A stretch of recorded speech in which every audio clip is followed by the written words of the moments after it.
Hi guys, good morning. Morning breakfast ಏನು ಮಾಡೋದು ಅಂತ ಥಿಂಕ್ ಮಾಡ್ತಾ ಇದ್ದೀರಾ?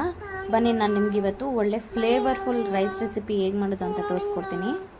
ಮೊದಲು ನಾವು ಒಂದು ಮಿಕ್ಸಿ ಜಾರ್ಗೆ ಒಂದು ಇಡಿಯಷ್ಟು ಪುದೀನ ಸೊಪ್ಪು, ಒಂದು ಸ್ವಲ್ಪ ಕೊತ್ತಂಬರಿ ಸೊಪ್ಪು, ಶುಂಠಿ, ಬೆಳ್ಳುಳ್ಳಿ, ನಮ್ಮ ಖಾರಕ್ಕೆ ತಕ್ಕ ಮೆಣಸಿನ್ಕಾಯಿ, 2 ಟೇಬಲ್ ಸ್ಪೂನ್ ಹಸಿ ಕಾಯಿ ತುರಿ ಸೇರಿಸ್ಕೊಂಡು ಚೆನ್ನಾಗಿ ರುಬ್ಕೋಬೇಕು ನುಣ್ಣಗೆ. ಈ ರೆಸಿಪಿ ತುಂಬ ಟೇಸ್ಟಿ ಆ್ಯಂಡ್ ಈಸಿ ರೆಸಿಪಿ.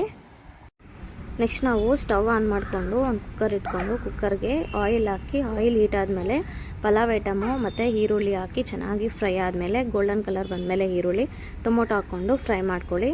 ಹಾಗೆ ರುಬ್ಬಿಟ್ಕೊಂಡಿರೋ ಅಂತಹ ಪೇಸ್ಟ್ನ ಫ್ರೈ ಮಾಡಿಕೊಂಡು ಹಾಗೆ ನೆನೆಸಿಕೊಂಡಿರೋ ಅಂತಹ ಬಟಾಣಿನ ಹಾಕ್ಕೊಂಡು ಒಂದು 5 ಮಿನಿಟ್ಸ್ ಫ್ರೈ ಮಾಡ್ಕೊಳ್ಳಿ. ಹಂಗೆ ನಾನು ಇದಕ್ಕೆ 4 ಗ್ಲಾಸಸ್ ಆಫ್ ವಾಟರ್ನ ಆ್ಯಡ್ ಮಾಡ್ತಾಯಿದ್ದೀನಿ. ಯಾಕಂದರೆ ನಾನು 2 ಗ್ಲಾಸಸ್ ಆಫ್ ರೈಸ್ನ ತೊಗೊಂಡಿರೋದ್ರಿಂದ 4 ಗ್ಲಾಸಸ್ ವಾಟರ್ ತೊಗೊತಾ ಇದ್ದೀನಿ. ರೈಸ್ನ ವಾಶ್ ಮಾಡಿ ಕುಕ್ಕರ್ಗೆ ಸೇರಿಸ್ಕೊಂಡು ಒಂದು 2 ವಿಷಲ್ ಕೂಗಿಸ್ಕೊಳ್ಳಿ. ಅಷ್ಟೇ, simple and tasty rice recipe ready to eat friends. Okay, bye friends.